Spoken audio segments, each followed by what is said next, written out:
మనం జీవితంలో ఎంతో బిజీగా ఉంటాం కదా, ప్రతిరోజు పనులు, బాధ్యతలతో.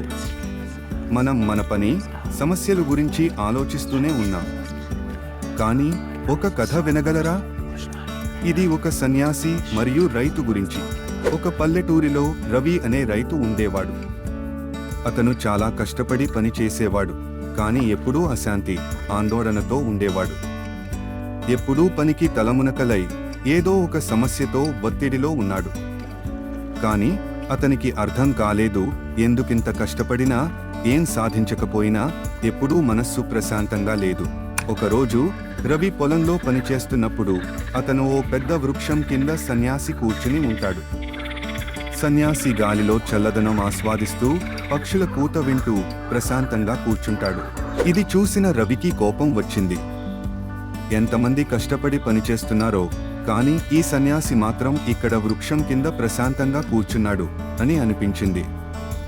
వెంటనే అతను సన్యాసి వద్దకు వెళ్లి అడిగాడు, మీరు ఇక్కడ ఏమీ చేయకుండా ఎందుకు కూర్చున్నారు? మీకు పనిలేవా?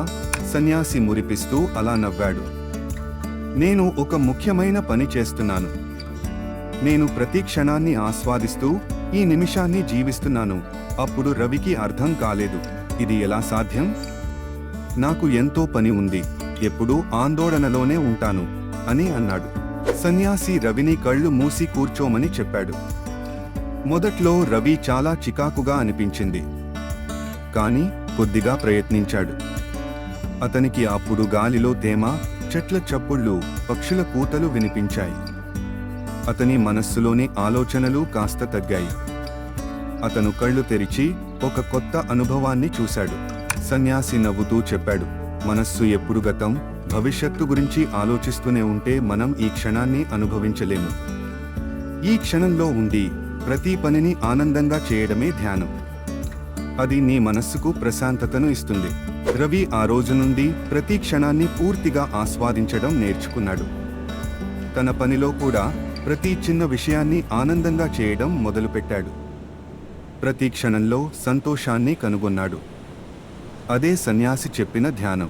మనము మన జీవితంలో మనస్సు ప్రశాంతంగా ఉండాలంటే ప్రతి క్షణాన్ని పూర్తిగా జీవించడం చాలా ముఖ్యం. ఈ కథ మీకు ఎలా అనిపించింది? మీరు కూడా ఇలా ప్రయత్నించి మీ జీవితంలో ప్రశాంతతను పొందండి.